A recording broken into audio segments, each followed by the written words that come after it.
Amigos, minhas amigas, meus irmãos, minhas irmãs, muito boa noite. Sejam mais uma vez muito bem-vindos ao nosso início de lives aqui pela semana do Espiritismo 24 horas. Esses nossos encontros tão bons, tão leves, onde nós discutimos palavras do Evangelho, onde nós discutimos a doutrina espírita de forma muito aberta, crescendo em conjunto. Boa noite para Ana, boa noite para Vanilda, boa noite para todo mundo que está entrando. Boa noite para Janice. Hoje estará aqui, vou colocar o tema agora aqui à disposição. Hoje estará aqui conosco o amigo William Jacobi para conversar sobre mediunidade e espiritismo. Tenho certeza que é um tema que gera muitas dúvidas, muitos questionamentos, então perguntem. Nós iremos anotar as perguntas, o companheiro Jacobi também vai estar disponível com os comentários aqui, irá respondendo à medida que as dúvidas forem chegando. Boa noite para Cidinha, boa noite para Joel, boa noite para Palmira Lourenço, boa noite para Vânia Ireno, boa noite para todo mundo que está chegando nesse primeiro dia de lives aqui na semana do Espiritismo 24 horas. Lembrando sempre, as perguntas que nós não conseguirmos responder, que não tiver tempo de responder, podem nos procurar no nosso Instagram pessoal. O Instagram do William, ele vai aparecer quando ele estiver aqui conosco. E o meu Instagram pessoal é @urielsantos. Fiquem à vontade para nos procurar, para a gente conversar, para a gente continuar estreitando os nossos laços, as nossas relações de simpatia, para a gente continuar construindo o nosso aprendizado. VLG53 estava sumido, boa noite, tudo bom? Leitura inicial da noite, uma mensagem do livro Sinal Verde. Boa noite para Miranda de Salvador, para o Miranda, José Miranda de Salvador, Bahia. Lembrando que nós estamos fazendo todo final de semana, sábado e domingo às 9 da manhã, nós estamos fazendo tanto aqui pelo Instagram do Espiritismo 24 horas, quanto pelo nosso canal do YouTube. Nós estamos fazendo o estudo, a análise da obra Sinal Verde, de André Luiz. Aqueles que quiserem assistir os outros vídeos estão todos disponíveis no nosso canal do YouTube. A Ana, a primeira vez que a Ana está vindo aqui com a gente, seja muito bem-vinda. Sem maiores delongas, para não atrasarmos muito o tempo de fala do nosso amigo William Jacobi, vamos à leitura da mensagem. Mensagem de número 13. Antagonistas. O adversário em quem você julga encontrar um modelo de perversidade talvez seja apenas um doente necessitado de compreensão. Reconheçamos o fato de que, muitas vezes, a pessoa nos torna indigna simplesmente por não nos adotar os mesmos pontos de vista. Nunca despreze o opositor, por mais ínfimo que pareça.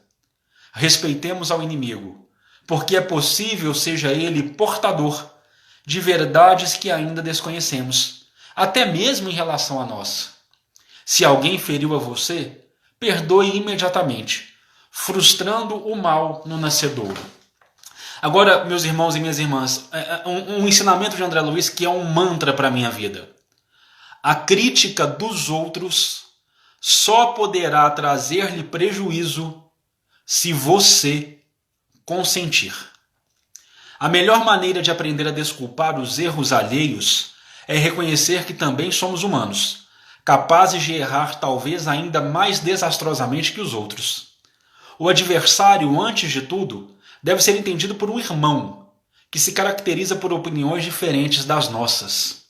Deixe os outros viverem a sua própria vida, e eles deixarão você viver a existência de sua própria escolha. Quanto mais avança, a ciência médica compreende que o ódio em forma de vingança, condenação, ressentimento, inveja ou hostilidade está na raiz de numerosas doenças e que o único remédio eficaz contra semelhantes calamidades da alma é o específico do perdão no veículo do amor. Com essa energia de amor movimentando os nossos corações, nós convidamos aqueles que se sentirem confortáveis a, junto conosco, fecharem os olhos, tranquilizarem o coração, tranquilizarem as vozes que porventura estejam aí ressoando na cabeça. Que esse momento seja nosso. Que seja um momento de introspecção, que seja um momento de conexão, que seja um momento de aprendizado. Que possamos, pelo menos nos minutos que nós estivermos aqui, elevar a cabeça, elevar a mente, elevar o espírito ao alto, seguindo todas as orientações que nos são dadas pelas potestades espirituais que conseguiram vencer os entraves impostos pela matéria. Olhemos para o alto. Olhemos para as luzes que nos cercam. Regozijemo-nos com as bênçãos do Eterno. E saibamos que todos estamos sob o seu olhar, sob a sua vigilância e sob o seu amor. De forma alguma estamos sozinhos. De forma alguma estamos abandonados. E se hoje o dia foi um pouco difícil, tenha certeza, meu irmão e minha irmã que me escuta, amanhã será melhor. Confie, tenha fé. Vamos então convidar o amigo William Jacob para a exposição da noite de hoje. Nós já enviamos o convite, ele deve estar aceitando por agora.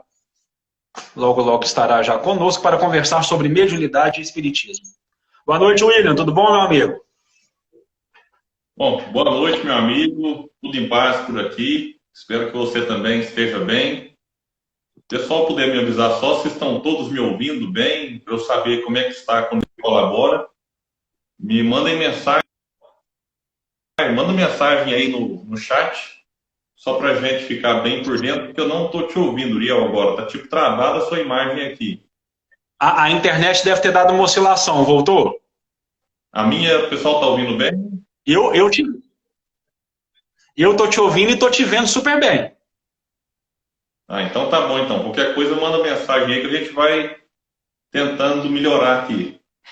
Primeiro, eu quero agradecer estar aqui mais uma vez, trazendo algumas reflexões a respeito dos estudos que fazemos. Isso para nós é motivo de muita alegria. Neste caso, pessoalmente, eu não posso, por exemplo, ir até a Patos de Minas, comer um pão de queijo e beber um café com você. Aqui estamos para compartilhar, então, algo sobre mediunidade e espiritismo. E a coisa inicial que eu gostaria de deixar claro, primeiro, antes de entrar no tema, eu gostaria de pedir a todos os amigos de ajudar na divulgação das palestras, né, do canal aqui do Espiritismo 24 Horas. Essa palestra depois era, sei lá, colocada lá no YouTube. Então, depois que acabar aqui no Instagram, é importante que a gente vá até o YouTube do Espiritismo 24 Horas e que a gente possa se inscrever, compartilhar o conteúdo que lá é colocado. Aqui mesmo no Instagram, enviar essa palestra agora, essa live, para amigos, né, através do direct. É uma coisa muito simples, né, não gasta tempo e não vai nem fazer com que a gente saia da palestra, é só enviar para alguns amigos aí no direct, porque com certeza é um momento de todos nós estudarmos também o Espiritismo. Não é porque estamos impedidos de ir à casa espírita que nós estamos impossibilitados de estudar o conteúdo espírita. Então fica o nosso convite para que todos nós colaboremos na divulgação, não apenas desta, mas de todas as palestras, né, que aqui são postadas, que aqui são veiculadas.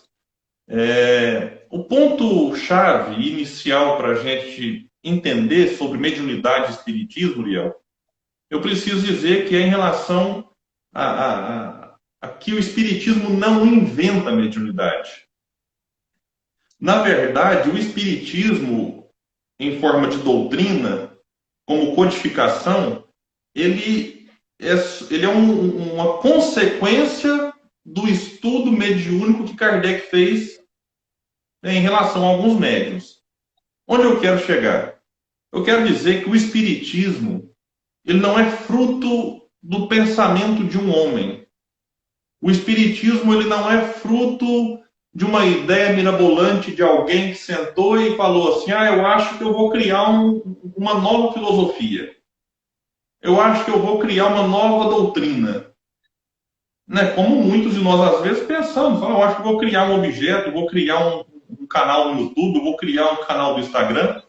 Não foi assim com o espiritismo. O espiritismo ele vem do alto. E a mediunidade não começa. Então a gente vai chegar como é que Kardec publica ali os primeiros livros. Mas antes de falar desse ponto, eu preciso dar boa noite para o Daniel, né? Boa noite, Daniel. Seja muito Boa noite, bem-vindo. Daniel. Legal, Ô, William, deixa eu só falar uma coisa. Hoje nós não vamos desativar os comentários, igual as pessoas estão pedindo, porque é um tema que pode suscitar muitas dúvidas e nós gostaríamos da participação das pessoas, tá bom? Perfeito. Manda pergunta aí, gente. Se eu não souber, o Uriel sabe. Então, Certeza. então, o que a gente tem que dizer? O fenômeno mediúnico, ele não começa com Allan Kardec. Na época de Allan Kardec, melhor dizendo, que Kardec nem médium era, só para deixar já isso bem claro. Médium na concepção, né, da que nós damos à palavra.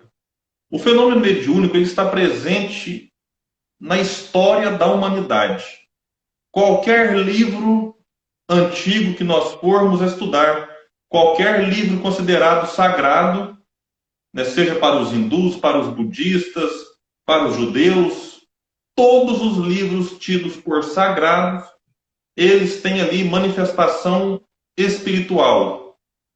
E nós observaremos nestes livros vários nomes que foram dados para aqueles que eram intermediários, ou seja, estavam no meio, né, estavam entre os espíritos sem corpos e os homens com corpos físicos. Então, esses que estavam no meio, eles foram chamados de vários nomes: rishis, hierofantes, pitons, pitonisas, bruxos, feiticeiros, enfim, nós profetas, nós demos vários nomes que Allan Kardec depois, ele pega lá do latim medium, que está no meio, e intitula médium.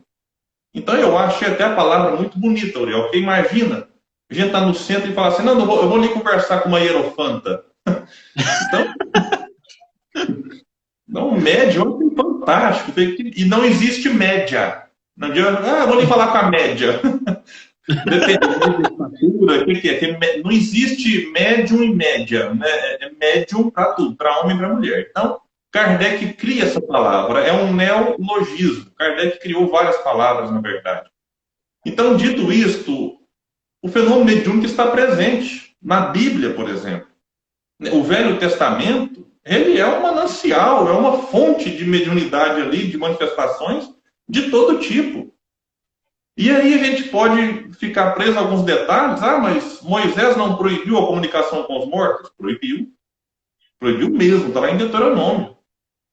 Agora, é preciso colocar duas coisinhas para a gente entender isso.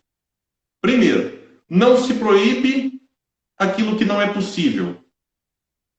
Por exemplo, quem já atravessou alguma ponte, qualquer ponte, nunca se viu uma placa: é proibido roubar a ponte. Já pensou? Olha, por favor, ninguém roube a ponte, que não tem jeito. Mas tem uma placa lá que é proibido ultrapassar em cima da ponte. Por quê? Porque é possível ultrapassar em cima da ponte. E quando se faz isso, se coloca em risco a sua vida e a vida dos outros. Então, como é um movimento de risco, então se proíbe. Assim como a mediunidade na época de Moisés. Moisés, observando que as pessoas faziam mau uso desse contato, ele, que era um legislador, instituiu 613 leis na sua época, grande parte delas leis proibitivas, proibindo algo, dentre elas a proibição de se falar com os mortos. Então, porque era possível e porque se fazia mau uso. Deixa eu dar uma boa noite para o Euseni. Boa noite, lá de Corumbaíba. O meu amigo Zé Cláudio também, lá de Macaé, já apareceu por aí. Boa noite, pessoal. Então, o que é importante a gente dizer? Moisés, de fato, proíbe, mas, curiosamente, é o próprio Moisés que aparece para Jesus no Monte Tabor. E Jesus conversa com Moisés.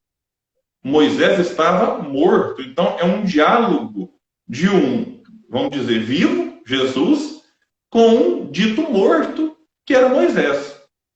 Se essa lei estivesse em vigor naquela época, Jesus, né, não teria feito. Se fosse uma lei divina, melhor dizendo, né, uma lei de Deus, não se pode conversar com os mortos. Jesus não teria. Ele não veio aqui para desfazer as leis. Ele veio para cumprir a lei. E a comunicação com os mortos faz parte, está na lei. Então é possível. Jesus conversa ali também com Elias. E o Novo Testamento vai ter outras e outras passagens relatando ali manifestações espirituais. Nós poderíamos citar aqui também o fenômeno de Pentecostes, né, que é quando, dito, línguas de fogo desceram sobre a cabeça dos discípulos e estes falavam em línguas, que é um fenômeno chamado de xenoglossia, estudado por Ernesto Bozano, numa obra que chama Xenoglossia, que é um clássico do Espiritismo. Então, observemos como o fenômeno mediúnico ele está na história da humanidade. Hoje, a gente for observar algum filme que relata também coisas mais antigas, a gente vai ver ali aqueles chamados bruxos e bruxas, feiticeiros, né, servindo de contato, né, de intermediários. Nas tribos indígenas, nós podemos também, uma pessoa que comentou, entre os druidas, essa comunicação era muito forte também. Então, são vários os momentos em que os espíritos se comunicam através dos encarnados. Só que teve um momento na história, Uriel e queridos amigos, que a coisa tomou uma proporção maior. Que foi no dia 31 de março de 1848. Até ali, esses fenômenos aconteceram, mas de forma desorganizada. Era uma coisa meio bagunçada. Não tinha uma organização. É como se o professor deixasse os alunos fazer o que queria. Não, faz o que vocês quiserem. Mas chega um momento que fala assim, olha, precisamos organizar. Precisamos coordenar tudo isso. Uma pergunta aqui, Kardec era druida? Sim, Kardec foi o druida. E aí ele depois usa esse pseudônimo no lugar de Hippolyte Léon Denis Rivail. Mas Kardec, assim como Léon Denis e Joana d'Arc, foram druidas. Ali viveram na antiga Gália, que hoje compõe França, Irlanda, aquela região ali da Europa. E Arthur Conan Doyle ele vai escrever um livro chamado A História do Espiritualismo, que é uma obra fenomenal. São quase 600 páginas. E eu costumo brincar o seguinte, se a pessoa ler esse livro e continuar falando que não acredita em fenômeno mediúnico, aí eu não sei mais o que ela precisa para acreditar. Porque Arthur Conan Doyle, para quem não sabe, ele foi o criador do personagem Sherlock Holmes, o famoso detetive que encantou gerações e ainda encanta muitos. Arthur Conan Doyle era um pesquisador, era um estudioso, um homem, digamos, de ciência, que se debruça sobre os fenômenos e depois escreve um livro, e o pessoal fica até um pouco nervoso, fala, não, mas Arthur Conan Doyle falou pouco de Kardec. E eu acho até bom isso, porque não estava preocupado aqui em ficar levantando a bola de Allan Kardec. Arthur Conan Doyle fica preso aos fatos. E ele vai, inclusive, antes de 1848. Ele vai lá em Emanuel Swedenborg, na Suécia, que tem visões à distância, que era um médium fenomenal. E Arthur Conan Doyle começa, então, a falar de Swedenborg e vem passando pelos vários fenômenos da história. E coloca, obviamente, a participação de Kardec no momento do seu livro, mas não fica o tempo todo Kardec, Kardec, Kardec. Ele passa por Daniel Douglas Home, por Kate King, por Eusápia Paladino. Kate King era o espírito que manifestava através da mediunidade de Florence Cook. E ele passa por vários e vários médiums, por vários fenômenos, e escreve essa obra fenomenal. E Arthur Conan Doyle, em relação ao 31 de março de 1848, ele escreve o seguinte: a única diferença entre os fatos antigos e o moderno movimento é que aqueles, ou seja, os antigos, podem ser descritos como episódios de viajantes perdidos de alguma esfera distante. Então, eram episódios de viajantes perdidos.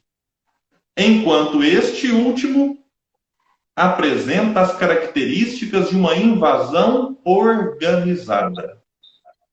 Aqui que se tira essa ideia de que foi uma invasão organizada, mas esta é a frase completa.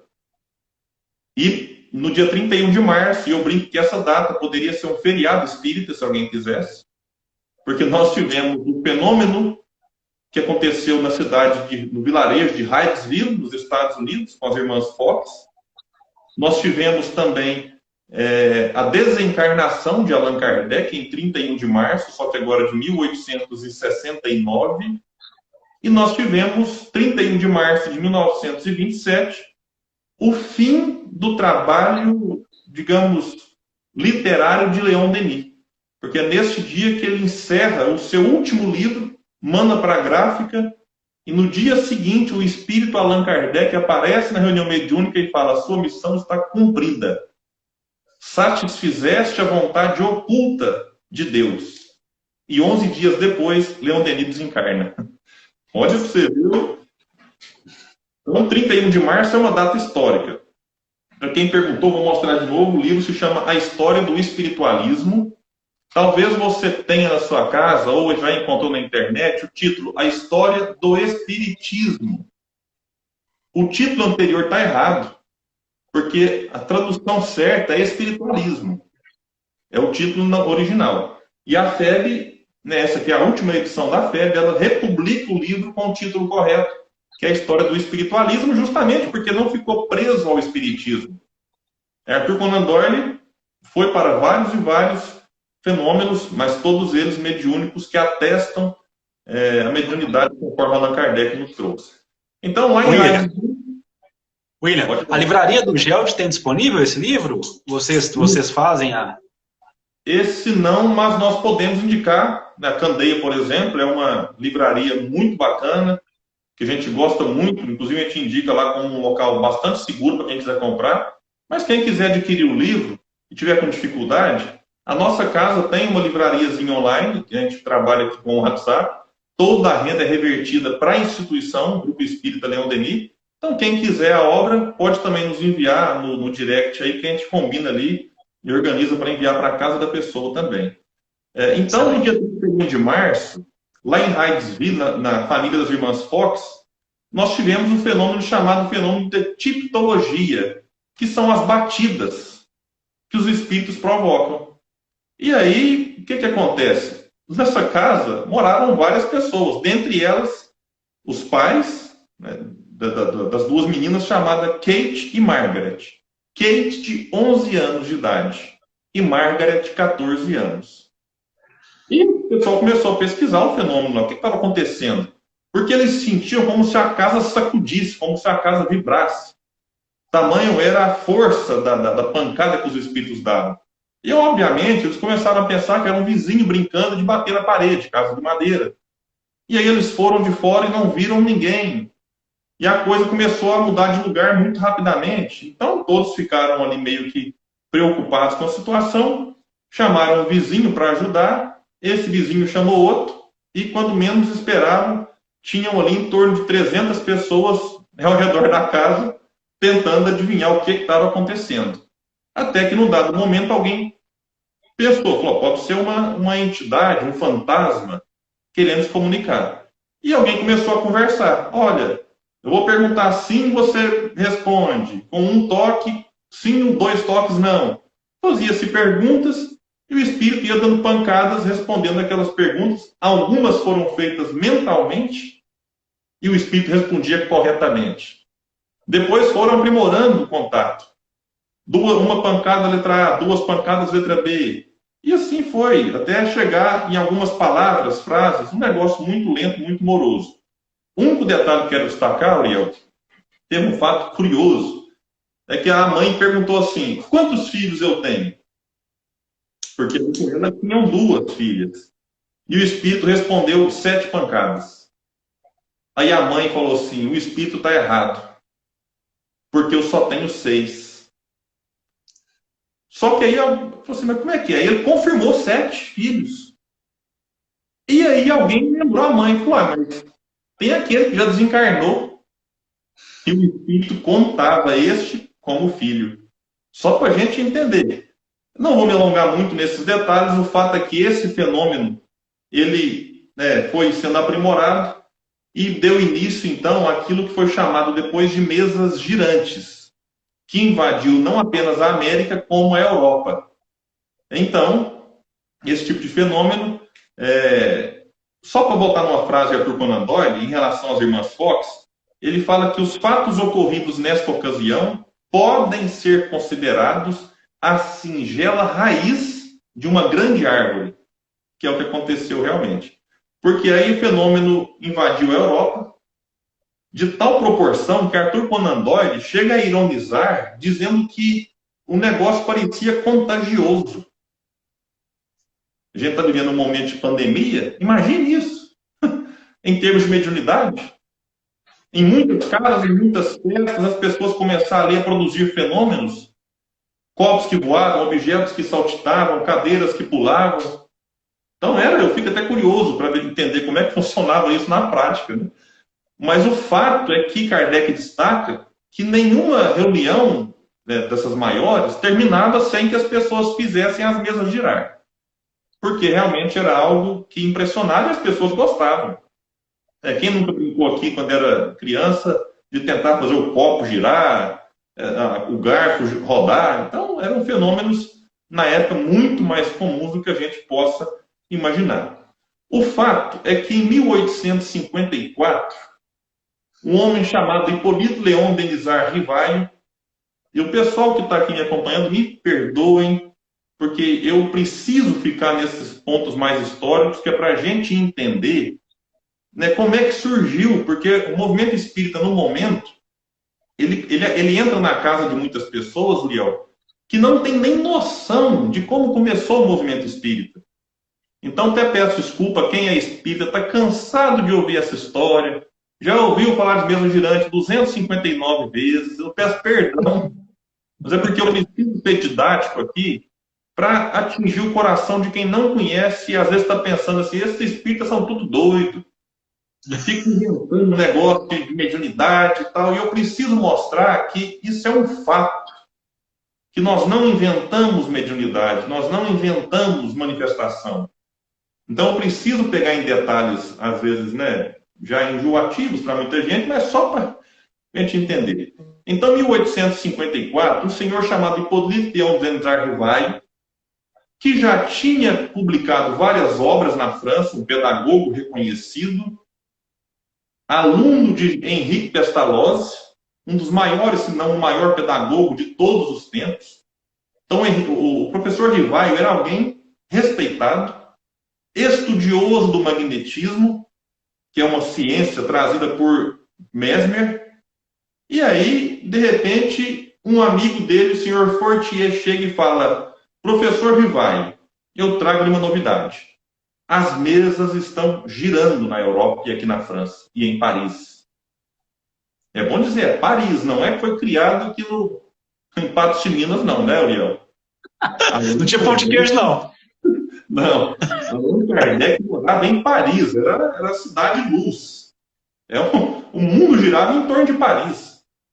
E aí o professor Rivaio escuta aquilo e fala: beleza, dá um joinha para ele, né? Olha, pode ser que o magnetismo seja capaz de movimentar um objeto à distância. E não dá muita bola, não. E o senhor Fortier vai embora. Passa um certo tempo, esse senhor Fortier volta e fala: Rivaio, as mesas não apenas giram, mas as mesas falam. Que são as mesas falantes. Aí Rivaio fica doido, fala: não, peraí, girar tudo bem, mas mesa falar já não dá.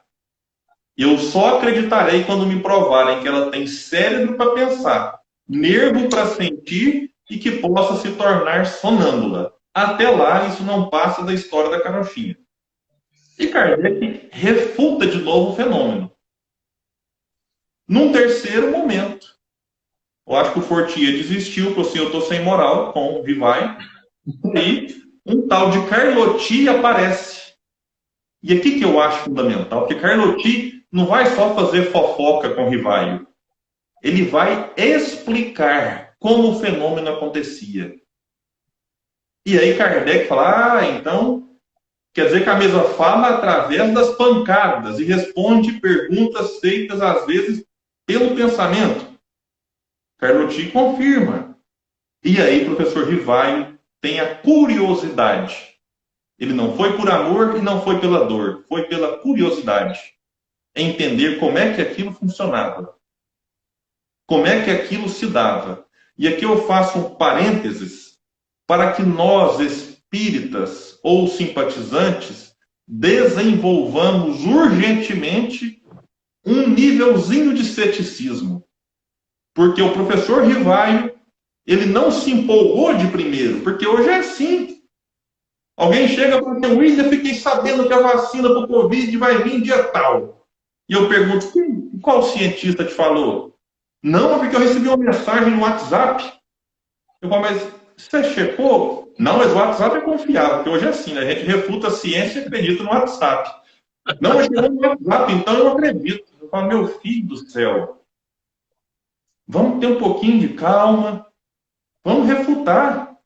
William, mas e se for verdade eu estiver refutando? Não tem problema, não vai deixar de ser verdade por causa de você, não. Eu digo isso, não fiquemos preocupados, porque se for verdade, vai continuar sendo.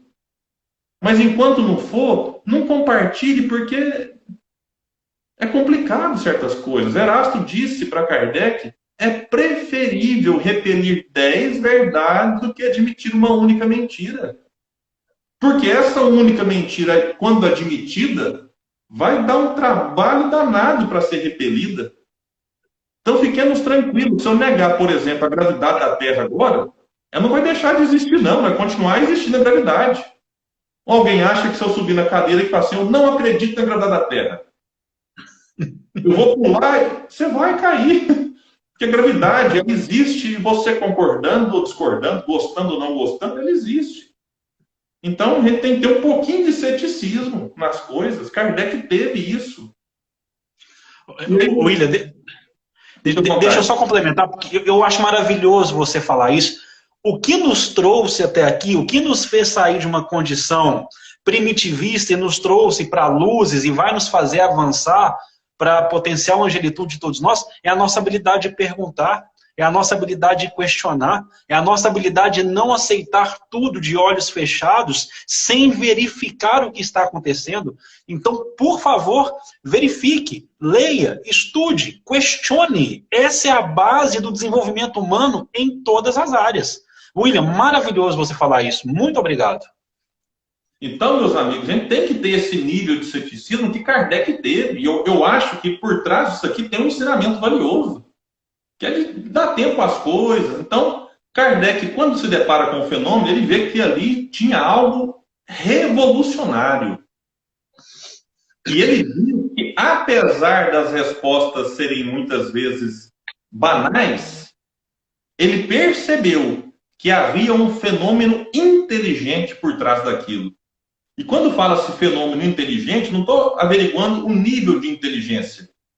Kardec, ele constata que ali tinha espíritos falando.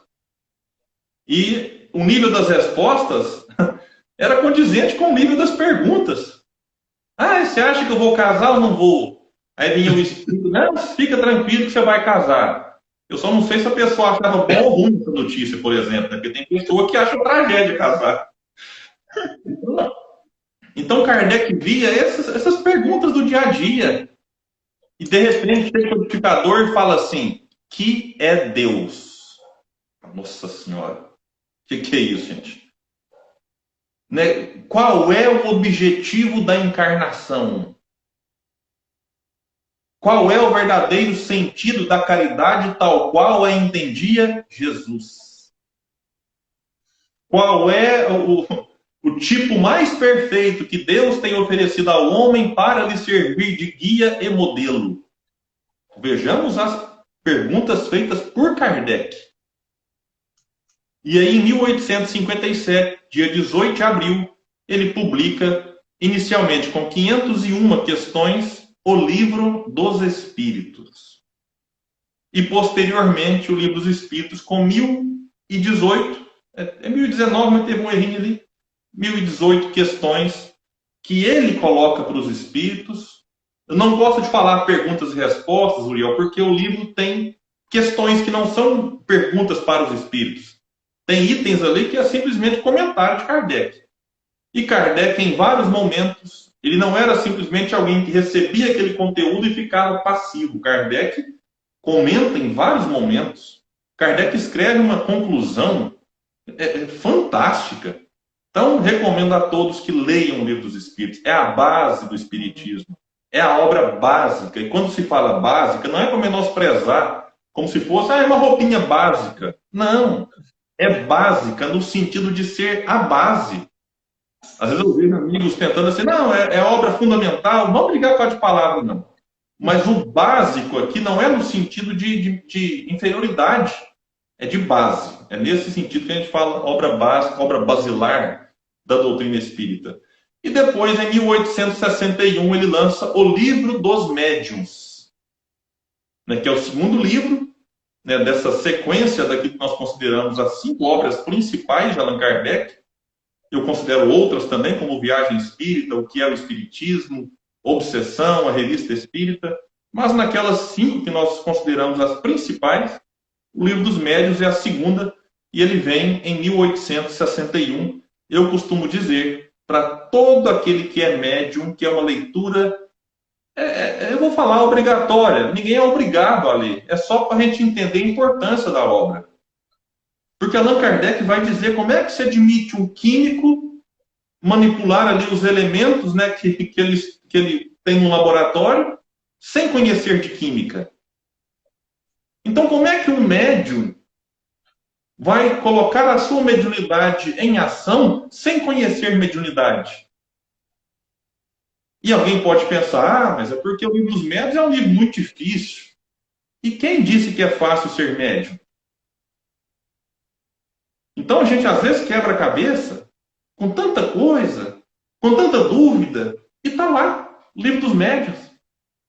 Então é um livro que não dá para você ler 40, 50 páginas com uma sentada.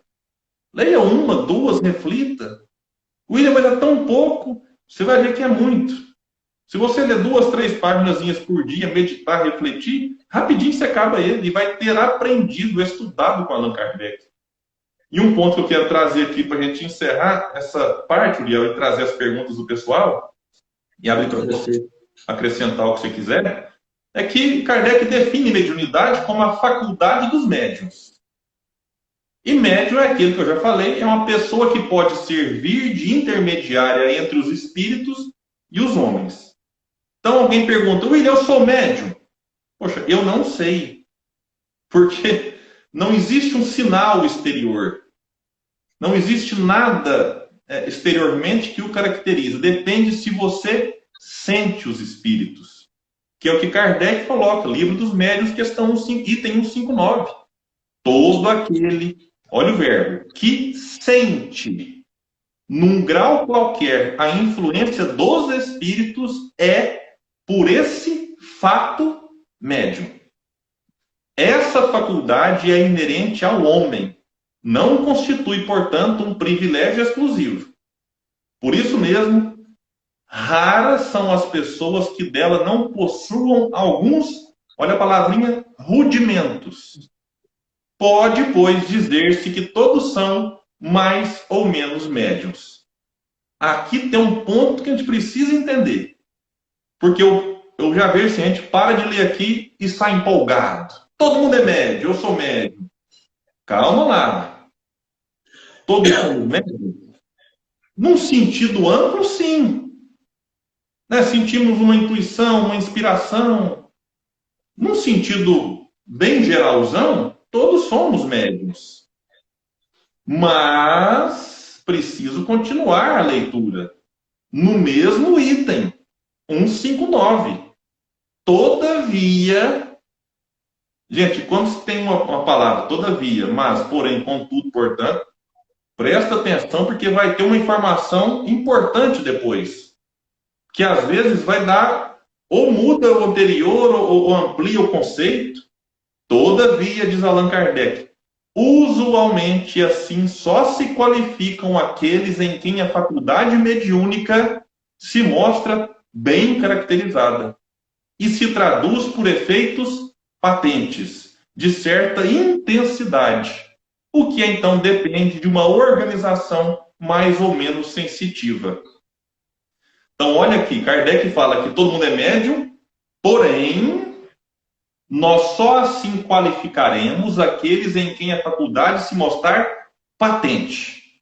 Então, aquela pessoa que chegou no Natal, ou no Réveillon, sentiu um arrepio, Fala, nossa, eu estou sentindo a presença do papai aqui. Se ela faz isso uma vez por ano, eu não posso falar assim, nossa, agora você é médico, tem que desenvolver mediunidade. Não, porque ela teve ali um rudimento de mediunidade. Que pode, no futuro, vir a ser uma mediunidade fabulosa? Pode. Algumas pessoas desenvolvem a mediunidade eclode, já na madureza. Algumas outras vêm desde a infância e não para mais. Eu posso citar aqui o Chico, por exemplo, todo mundo conhece a história dele, que era um médium criança, continuou adolescente, continuou adulto. Outros não, o fenômeno meio que dá uma sossegada. Então, depende de uma organização mais ou menos sensitiva, que André Luiz vai explorar muito em suas obras, né, da nossa glândula pineal, que a ciência tem avançado neste campo e também o doutor Sérgio Felipe Oliveira tem estudos maravilhosos sobre a glândula pineal. Nós temos alguns outros experimentos que é interessante a gente relacionar. Então, não adianta alguém falar assim, eu quero ser médium. Eu tenho muito amigo que tem isso. Fala assim, nossa, eu gostaria de ver, de ouvir, de incorporar. Eu gostaria de tudo de mediunidade. E aí, o que acontece? Kardec até sugere no livro dos médiuns, treine. Lá ele sugere em casa, porque na época não tínhamos centros espíritas, não tínhamos organizações, mas eu sugeriria a pessoa fazer isso com o apoio, o amparo de outros mais experimentados. Mas o próprio Kardec fala, olha, se depois de um certo tempo não tiver nenhum indício de mediunidade, entre aspas, vai fazer outra coisa.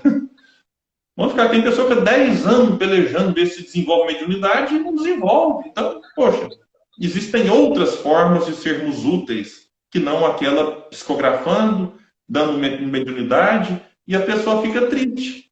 Fala, eu achei que eu ia poder ajudar alguém sendo médium. Se não pode assim, existem outras formas. E tem pessoa que é médium e que fica doido para não ser. Já chegou gente na nossa casa espírita, falava assim, olha, eu estou ouvindo uns trem aqui, que mineiro é assim, né? Tudo que eu não sabe explicar vira trem. Eu estou ouvindo um trem que eu não quero ouvir mais. Tem como você parar de fazer isso, não? De pedir para alguém não ouvir? Olha, é complicado. Eu já vi casos, Uriel, de pessoas que estão com a mediunidade, vamos dizer assim, aflorada, né, que com simples passes, água fluidificada, estudo do evangelho, estudo do espiritismo, elas aquietam a mediunidade e conseguem ter sossego na vida. Então a gente não pode criar aquela ideia de que, opa, se você é médium e às vezes desequilibrado, vem para a mediúnica que lá você se equilibra. O ideal é buscar esse equilíbrio antes, porque senão ele vai para a mediúnica e leva o seu desequilíbrio para a reunião mediúnica.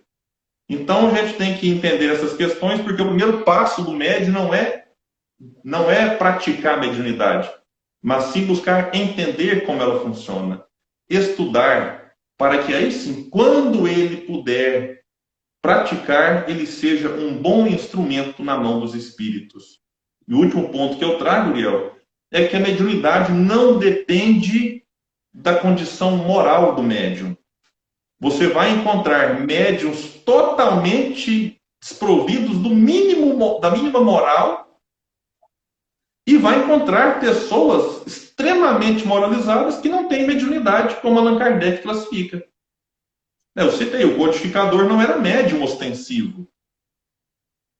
E nós teremos, há quem diga, né, alguns estudos apontam, que Adolf Hitler, por exemplo, né, era, de certa forma, médium, ouvia vozes, incorporava. Então, eu trouxe aqui dois exemplos bem extremos, que é para a gente entender que a mediunidade não depende da moral. A moral diz o que você fará com a mediunidade que tem. Se você é moralizado, você fará maravilhas com a mediunidade, como Chico Xavier, por exemplo. Se você não tem uma moral elevada, você fará um péssimo uso da mediunidade e, detalhe, se tornará, de certa forma, vítima, não existe muito vítima, se tornará presa dos espíritos infelizes. Por isso, a doutrina espírita convida todo mundo, médium ou não, à transformação moral. Porque é isso que fará com que nós pratiquemos o bem e, praticando o bem, atrairemos espíritos bons. A melhor forma, livro dos médiuns, de atrair os bons espíritos Na verdade, a melhor forma de afastar os maus espíritos é atraindo os bons.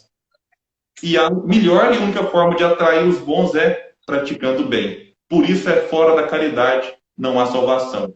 Porque quando eu amo, quando eu pratico a caridade, eu começo a atrair bons espíritos e chegando, afastam os maus e a minha mediunidade começa a se equilibrar e eu começo a ser um instrumento mais maleável na mão dos bons espíritos. Então eu acho que é isso que eu queria trazer, né, nesse primeiro momento. Temos aí 15 minutos para tentar responder alguma coisa. William, esse seu estudo só não foi melhor que pão de queijo, porque ser melhor que pão de queijo é realmente muito complicado. Eu vou fazer aqui, qualquer coisa que eu falar para complementar, eu vou estragar a sua fala, que foi boa demais. Eu vou fazer aqui o papel de trazer as perguntas. E por favor, amigos, vamos mandando as perguntas aí. A Joel Maneto, estou lendo aqui. A pessoa poderia ter a mediunidade forte na infância e adolescência e depois diminuir ou quase anular essa mediunidade? Joel Maneto, o nome dela. Pode, isso acontece muito na infância, porque o período ali dos primeiros anos de vida, alguns estipulam 7, por exemplo, é um período em que a criança ela está, de certa forma, com, vamos chamar assim, um pezinho do outro lado. É como se não estivesse ali, alguns dizem, a reencarnação totalmente concluída.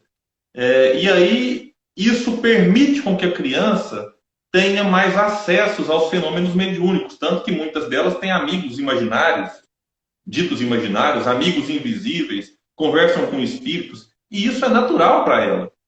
Muitas pessoas me procuram relatando isso. Olha, meu filho está vendo espírito, o que é que eu faço? Eu falo, não faça nada, faça uma prece.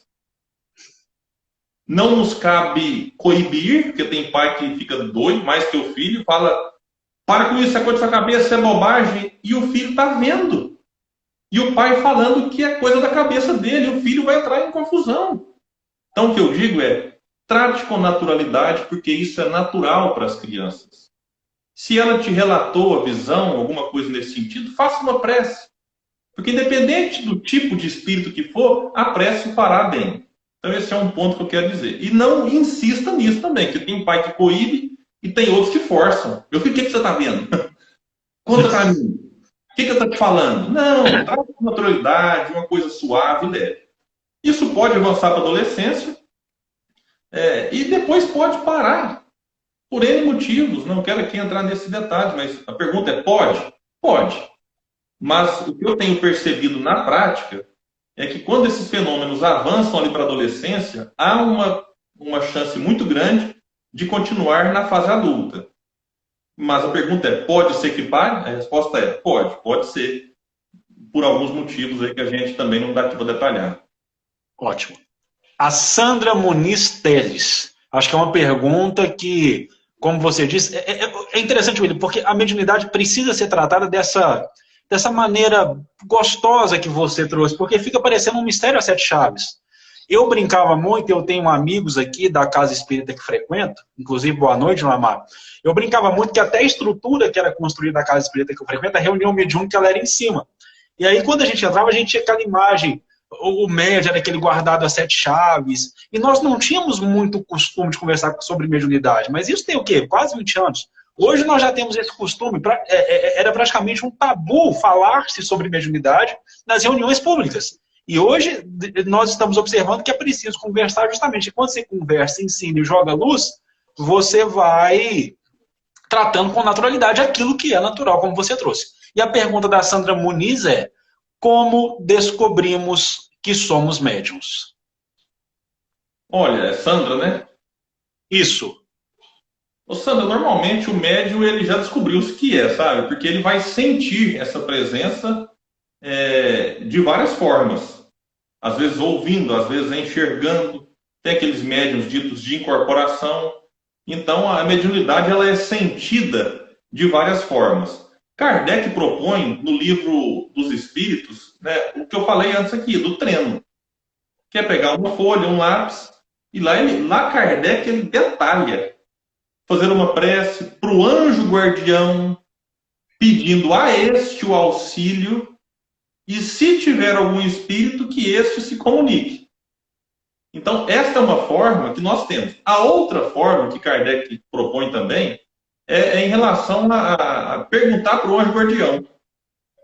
Então, em reunião mediúnica, isso pode ser, de certa forma, informado. Agora, via de regra, normalmente o médium sabe o que é, porque ele tem relatos, né? Ele sente a presença espiritual nele e não precisa ser muito testado. Mas Kardec propõe ali, sim, algumas orientações nesse sentido. Uriel, eu só queria, antes de passar para a próxima pergunta, Sim, meu amigo. tranquilizar uma pessoa que mandou aqui no chat, e minha esposa, que faz parte do departamento aqui de... é minha assessora dessas lives, ela me mandou aqui que tem uma pessoa nos acompanhando, e aí eu gostaria de, inclusive, pedir para essa pessoa me chamar no direct para que eu possa fazer uma orientação mais particular, porque ela disse aqui que sentiu o cheiro dias seguidos no mesmo horário e que sente o desejo do suicídio. E ela mora no 8º andar, pedindo ajuda. Ela diz aqui que muitas pessoas não conhecem o fenômeno e acabam criticando o que acontece. Então, o que a gente tem para te dizer, eu não vou falar o nome aqui da pessoa, mas espero que ela esteja nos ouvindo ainda, é que, da mesma forma que tem aqueles que criticam, e em todas as épocas da humanidade teve, temos muitos outros que nos entendem. E aqui você pode contar comigo, contar com o Uriel, contar com o Espírito de 24 horas, como sendo estes que te compreendem. É o que acontece aí com você. Sentir cheiro é uma das formas que os espíritos têm de dizer que estão presentes. E isso, às vezes, é um recurso que eles têm. Então, isso faz parte. Não se sinta inferiorizada por sentir esses cheiros, né? Não se sinta menosprezada por isso, mas entenda que isso é natural, isso faz parte, e qualquer intuição que você tiver, né, nesse sentido do suicídio, do autoextermínio, não faça. Porque às vezes você pode estar sendo iludida neste caminho, e a gente tem que dizer para você, resista, apesar de toda e qualquer influência e vontade que você tiver. Não faça isso. Toda vez que alguém te criticar, você pode me chamar no direct, porque eu estarei aqui para contrabalancear e para te ajudar e para te orientar dentro das minhas limitações. Então, não vou trazer a solução para o seu problema, mas o que eu puder te ajudar, eu ajudarei. É o que eu tenho para dizer para essa irmã. Maravilhoso. Nós realmente observamos o comentário dela que íamos e vamos ainda procurá-la pelo mecanismo do direct, até para não expormos a situação, que é uma situação que nós sabemos, é uma situação complicada, mas tenha fé. Persevere. Sim, William. Eu não sei se é o caso dela, mas me deu a intuição aqui, que é o seguinte. A gente precisa urgentemente desvincular a ideia de mediunidade com demônio. Porque tem pessoas, minha irmã, não estou falando que é o seu caso, são outros que já chegaram até mim. O que elas pensam, Liel? Às vezes se ensina em algumas religiões que é o demônio que tenta se manifestar através de nós. E aí a gente fica com isso na cabeça. E fazemos uma relação. Se eu estou vendo algo, ouvindo algo, logo, este algo é o demônio. E a pessoa fica tão preocupada de repente estar em contato com o demônio que ela pensa que se matando é uma forma de não ter mais esse contato e não trazer o desgosto para a família. Uma vez uma pessoa me falou isso. Falou, eu estou ouvindo vozes e o líder da minha religião disse que essa voz é do demônio. E eu não quero causar nenhum transtorno para a minha família. Então, olha o que ela pensou. Então eu penso que em me matando eu estarei aliviando este peso da minha vida e da vida dos outros. Então, o que eu tenho para dizer é, não é demônio. Não é demônio. Na verdade, as pessoas acusam o Chico Xavier, que psicografou mais de 400 livros, de ser um medianeiro do demônio. Agora, vejamos as obras do Chico. O que é que o Chico fez, não só em relação às obras, mas à vida do Chico. que tudo que ele escreveu e falou, e ele mesmo disse isso, foi como médium, o tempo todo como intermediário. Então, se o espiritismo é coisa de demônio, como afirmam alguns, eu só tenho que dizer que o demônio virou coisa boa.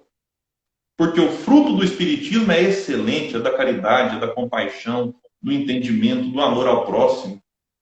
Então, se o demônio anda fazendo isso, então talvez o demônio tenha se convertido. Então, o que eu tenho para dizer é, meus amigos, se algum de vocês me ouvem aqui agora, escutam vozes, enfim, tem qualquer tipo de manifestação mediúnica e pensam que isso é o demônio, eu te digo, não é. Pode ser, não estou afirmando, pode ser manifestação espiritual. E o que eu recomendo nesses momentos? Prece. Se for um espírito bom, a prece vai fazer bem para ele. Se for um espírito não tão feliz, que queira lhe fazer o mal, faça uma prece. Porque a prece vai ajudá-lo muito. E a prece é uma caridade. E lembra que eu falei que a prática do bem atrai bons espíritos e afasta os maus? E quer uma caridade mais nobre do que a prece feita de coração, principalmente para quem nos deseja o mal? Jesus, amai os vossos inimigos. Orai por aqueles que vos perseguem. Então, se eventualmente algum espírito infeliz nos persegue, faça uma prece. Com certeza fará bem para ele e para você. William, a nossa irmã continuou aqui dizendo que do momento difícil. O William, eu agradeço aí a sua esposa, a Manu que está aqui, que ela está conversando aqui, que você vai chamar ela no pessoal. Procure também, porque se for fechado, se o Instagram for fechado, talvez fique difícil mandar a mensagem. Então já adiciona o William, ou pode me adicionar também no meu pessoal, meu @urielsantos, ou pode mandar mensagem aqui no Espiritismo 24 horas. Nós sempre respondemos. Gente, o nosso tempo está acabando. Nós temos só mais 2 minutos de live, que é o tempo do William falar dos trabalhos do Grupo Espírita Leon Denis, das atividades dele, porque senão o Instagram nos corta. Muitas perguntas ficaram sem resposta. Só para citar aqui, da Sherlanders, muita gente que trouxe aqui questionamentos que ficaram sem resposta. Podem enviar os questionamentos aqui no direct do Espiritismo 24 horas, ou no Instagram pessoal do William, ou no meu Instagram pessoal, que vai ser uma alegria conversar com todos de forma mais personalizada. Quem já me conhece há algum tempo sabe que não vejo problema nenhum em fazer isso, inclusive gosto. Sou mineiro, gosto de pão de queijo, gosto de conversar. William, por favor, últimas palavras, coloque aí os trabalhos do Grupo Espírita Leon Denis, divulgue, por favor, a questão de onde podem ser encontrados os livros, que eu sei que a livraria de vocês é maravilhosa, porque o conhecimento liberta, William, ele liberta. Fique à vontade, meu amigo. Amigo, eu vou resumir essa fala que você me pediu aí, só indicar o site da Candeia, ou quem quiser entrar em contato com a gente pode estar indicando alguns livros também.